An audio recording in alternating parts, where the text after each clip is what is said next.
Bem-vindo ao Direito a Falar, um programa feito em colaboração entre o Económico TV e a revista Advogados. O convidado de hoje é José Miguel Júdice, advogado, sócio fundador da PLMJ. Doutor, obrigado por estar no Direito a Falar. Começo por falar um pouco daquilo que é o novo serviço que a PLMJ lançou, chama-se Escolha um Advogado /. O que é exatamente este serviço? Bom, corresponde a uma necessidade atual da conjuntura do mercado em que vivemos, corresponde a um esforço de adaptação no escritório que se dedica muito ao tribunal, à realidade concreta das empresas e visa, sobretudo, melhorar a relação custo-benefício para as empresas dos processos judiciais. O que é que se trata? Num processo judicial há uma fase inicial que é muito trabalho intensiva. Hoje em dia é frequente que se possam ter de gastar 200 ou 300 horas num processo de uma certa dimensão digamos, o que eu chamo lamber papel, isto é, haver documentos, haver contratos, haver minutas, haver e-mails. É preciso recolher toda essa informação. Toda essa informação. Hoje em dia, ao contrário do que era há 30 ou 40 anos, quando eu comecei a advogar, qualquer assunto tem centenas de documentos. Ora bem, isso exige muito trabalho. Como existe muito trabalho, a redação das minutas das peças processuais iniciais. Qual é a nossa proposta? Estamos disponíveis para trabalhar com os advogados internos das empresas, ou até com sociedades de advogados que se especializem nisso. Nos Estados Unidos há sociedades de advogados que só fazem isso, só fazem a análise documental, portanto, são grandes especialistas nessa matéria, coordenando estrategicamente o processo e dedicar o nosso tempo, sobretudo, à fase judicial, à fase de barra, à fase de audiências e de recursos. Isto é, a trabalharmos um bocadinho como em Inglaterra, onde há duas profissões, uma são os solicitors e os outros são os barristers. Os barristers são aqueles que vão à barra, são aqueles que fazem a defesa das partes nos tribunais, embora hoje em dia os solicitors também o possam fazer. Com esse objetivo, as empresas podem trabalhar connosco pagando-nos menos, mas pagando melhor a parte que é onde realmente podemos acrescentar mais valor. Porque essa parte do trabalho é feita fora da sociedade. É feita fora da sociedade, é feita pelas próprias empresas. As empresas hoje em dia têm serviços jurídicos, as empresas de média e grande dimensão, de grande qualidade, onde as pessoas não têm, obviamente, experiência de tribunal de barra, mas têm uma enorme experiência jurídica, conhecem muito bem a indústria. E, portanto, colaborar com esses juristas, o que aliás fazemos muito. Eu não estou a inventar a roda, isto é uma ideia, dar um racional, dar uma lógica estratégica a uma coisa que se passa. E é, no fundo, ou até com advogados habituais deles, por um lado, porque são advogados que, embora de qualidade indiscutível, podem ter menos experiência do que nós temos.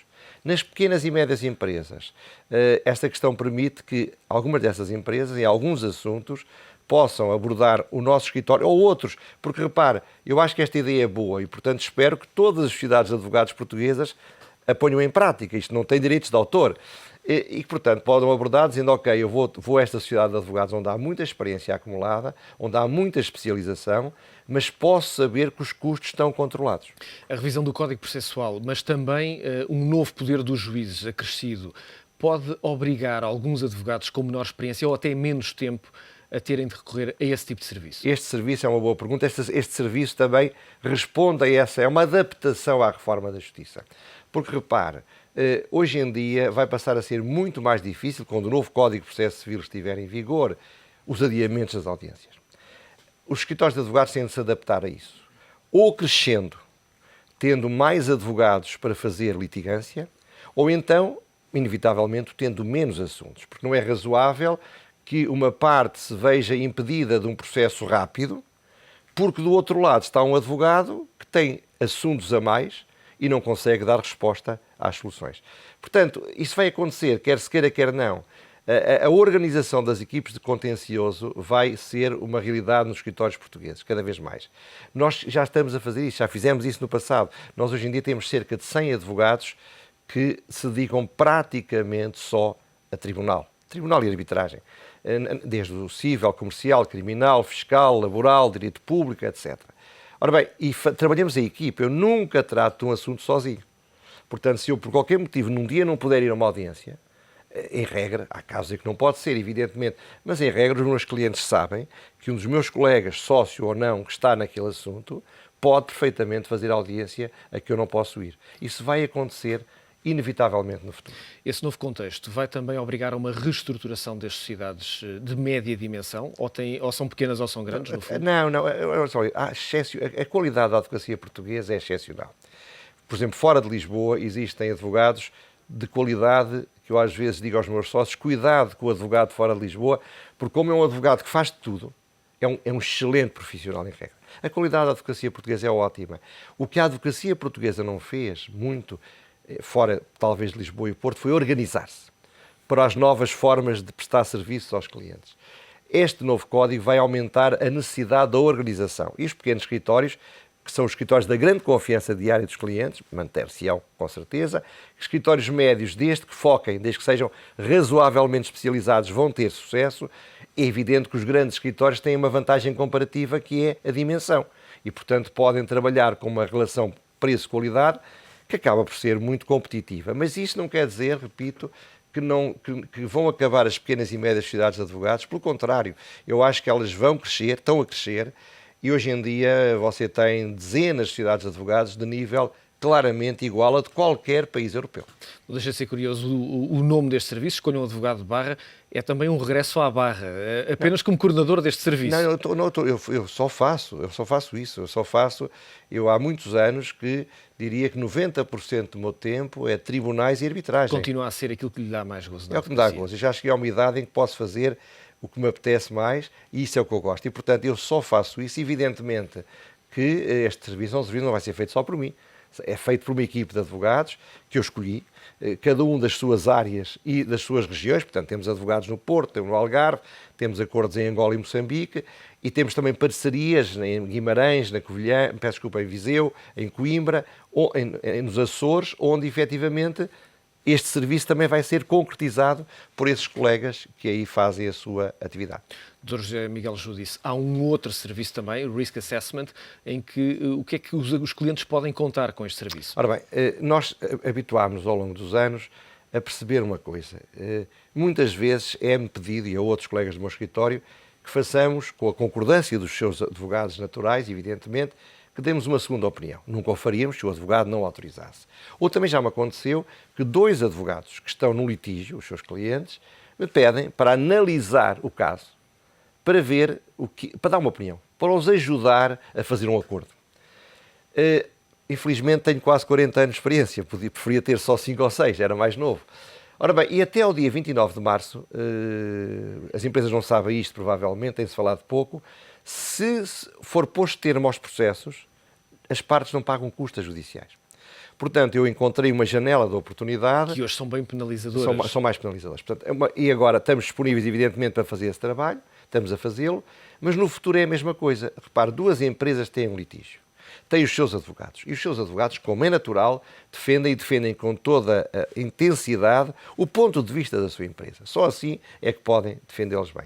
Ora bem, mas pode acontecer que esses 2 advogados entendam, em vez de irmos para tribunal, e as custas judiciais vão ser caras, a litigância vai ser cara, tentarem fazer um acordo. Mas podem o fazer sozinho, com certeza. Mas às vezes uma opinião de alguém que não tem nada a ver com o litígio, que é independente, que só fala com os advogados, ninguém sabe mais o que ele diz, pode ajudar a criar o terreno para um acordo.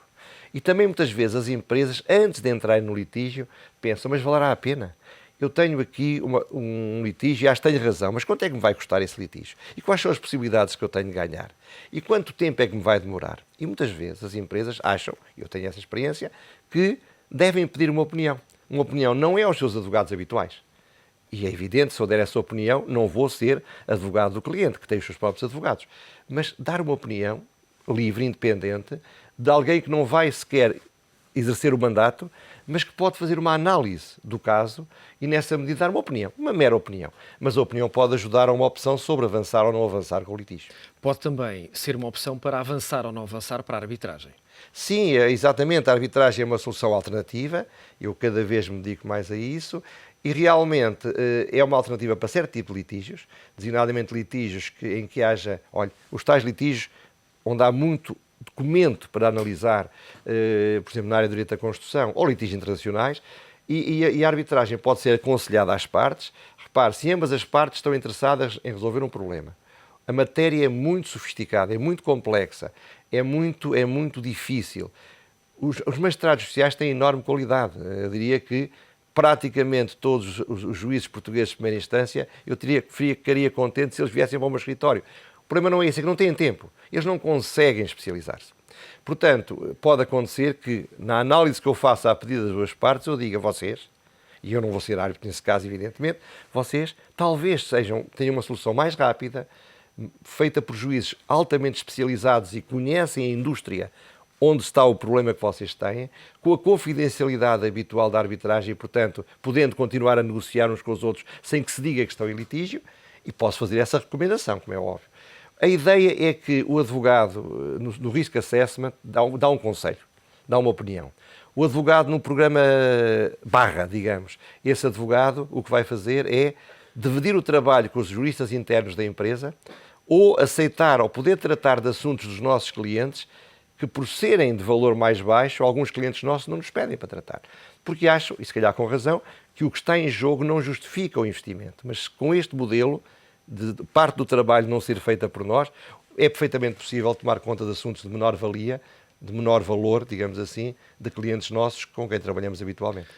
Que casos e que percentagem de casos é que a arbitragem pode tirar dos entupidos tribunais portugueses? Eu acho que não se pode olhar para a arbitragem como uma panaceia para desentupir os processos judiciais. Mas, evidentemente, há áreas onde a arbitragem é mais natural. Já lhe falei de dois. Litígios de construção, contratos de empreitadas.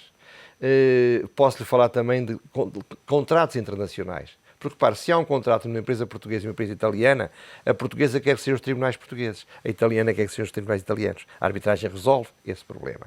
Também lhe posso dizer que é muito habitual litígios entre sócios de sociedades comerciais, litígios entre acionistas. Porquê? Porque exatamente se vai procurar a confidencialidade que a arbitragem tem.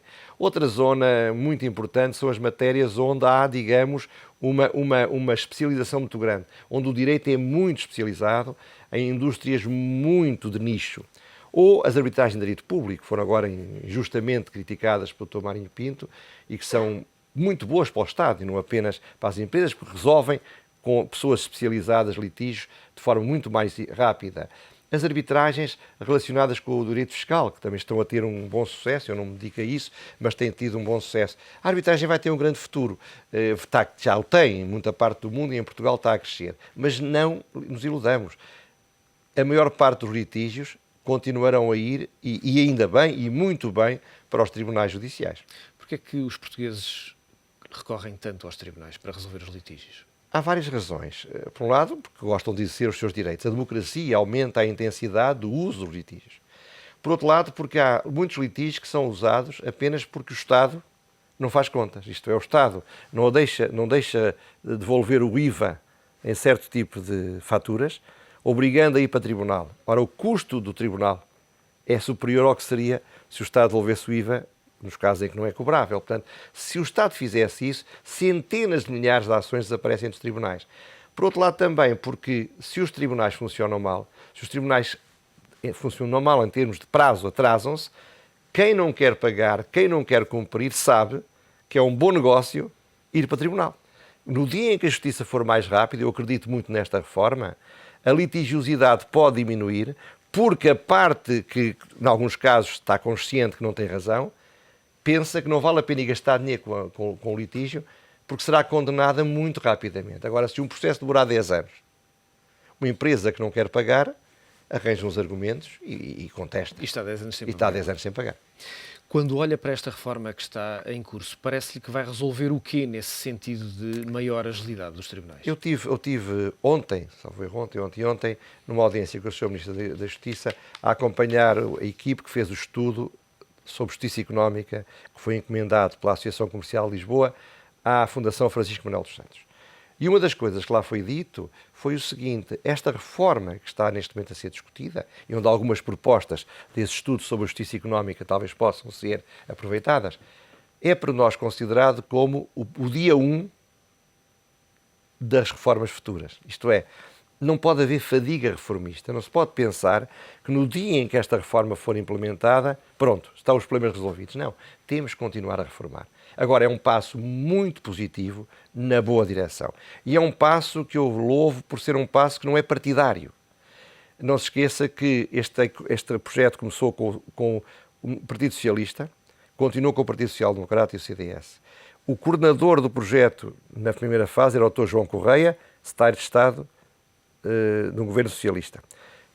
Ficou o coordenador do projeto na fase do governo PSD-CDS. A equipe que fez a reforma não é partidária. Portanto, é um bom exemplo de como se deve trabalhar. Agora, a reforma vai melhorar a eficiência, não tenho dúvidas nenhumas, vai dar maior poder e, por isso, maior responsabilidade aos juízes, vai diminuir a possibilidade das manobras dilatórias que, infelizmente, são muito utilizadas. Não é uma reforma perfeita, eu discordo de muitos aspectos da reforma, iria mais longe nesse sentido, mas é claramente uma reforma que vai melhorar, estou seguro, a eficácia do sistema judicial. Sr. José Miguel Judice, vamos à sociedade onde trabalha há muitos anos.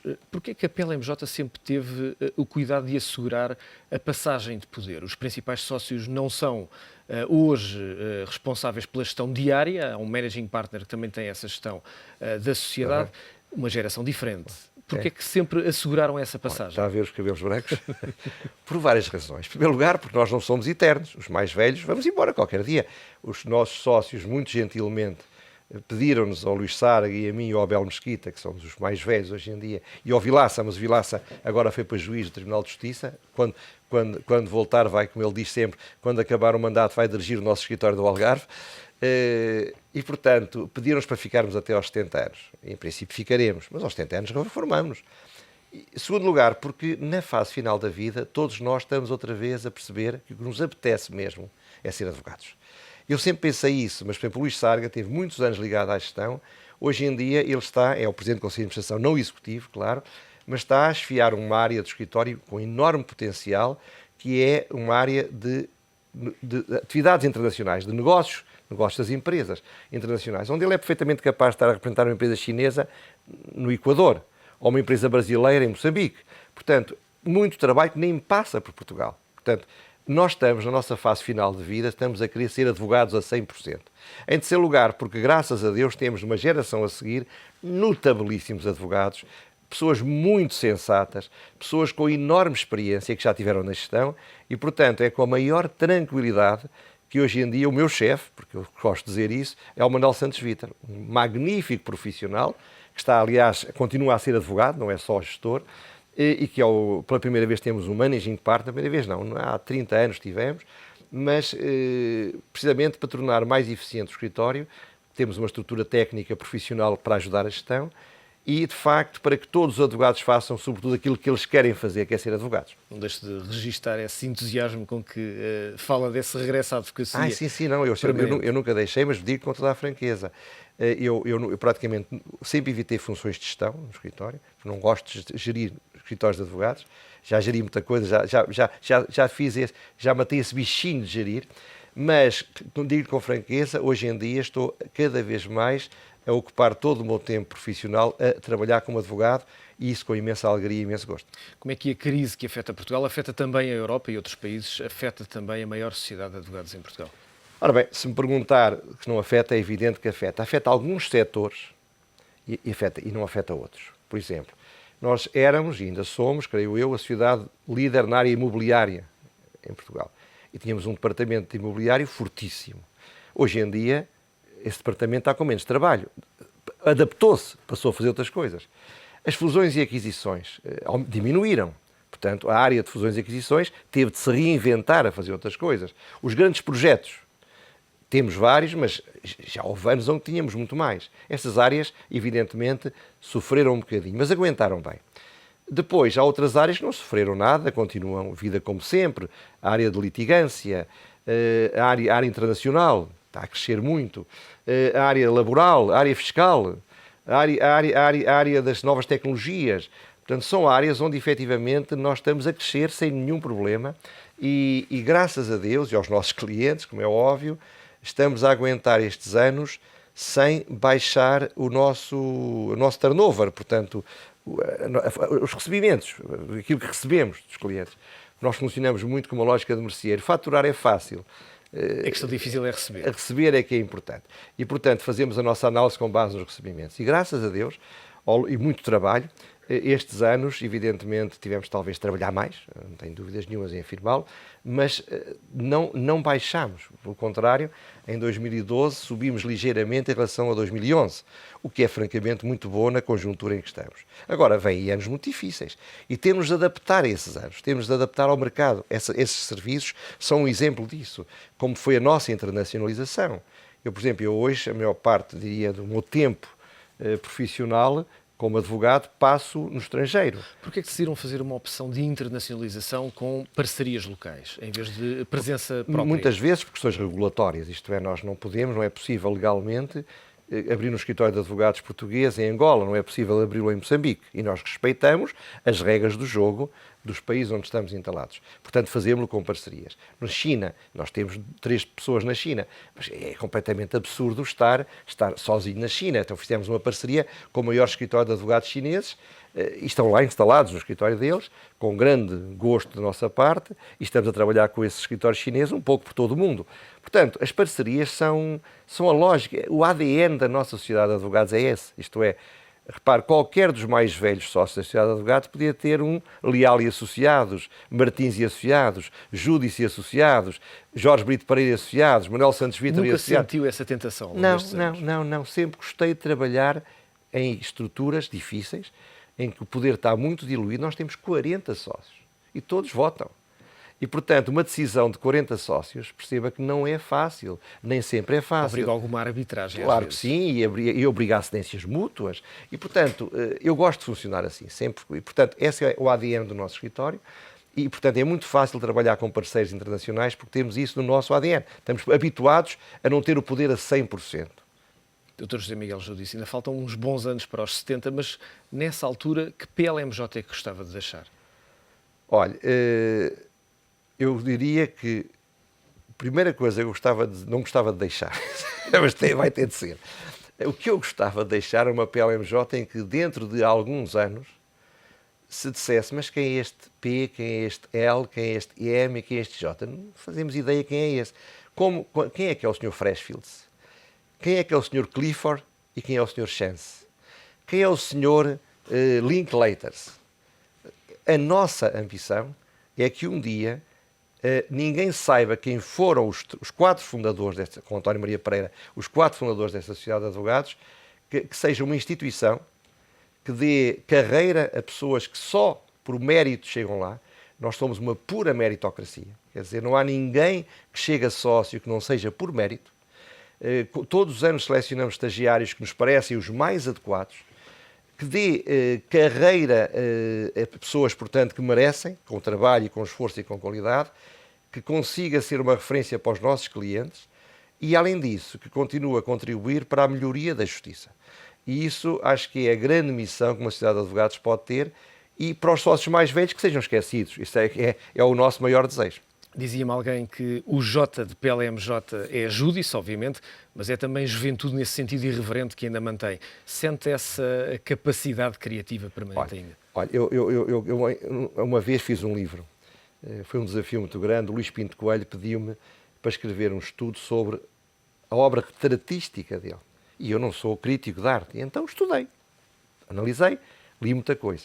E uma das coisas que li foi um livro de um autor famoso chamado Élie Faure, um grande historiador de arte, onde ele dizia que os grandes mestres, quando chegam à idade mais velha, quando chegam à velhice, ganham uma segunda juventude.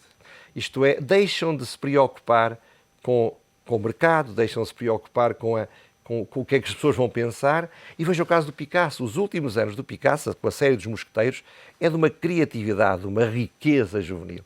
Os advogados também são assim. Todos os meus colegas e concorrentes de outros escritórios e amigos, e podia dar-lhe vários nomes, são excelentes profissionais, olha, veja o caso do Vasco Vieira de Almeida, veja o caso do José Manuel Galvão Teles, veja o caso do Miguel Galvão Teles, veja o caso do André Gonçalves Pereira, o Daniel Proença de Carvalho, todos bastante mais velhos que eu, em certa medida, mas todos com uma pujança, uma energia, uma juventude e uma capacidade que demonstra essa teoria.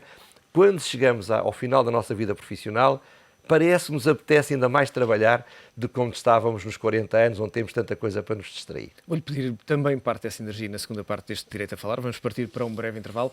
Estamos à conversa com José Miguel Júdice, sócio fundador da PLMJ. Regressamos num minuto. Até já.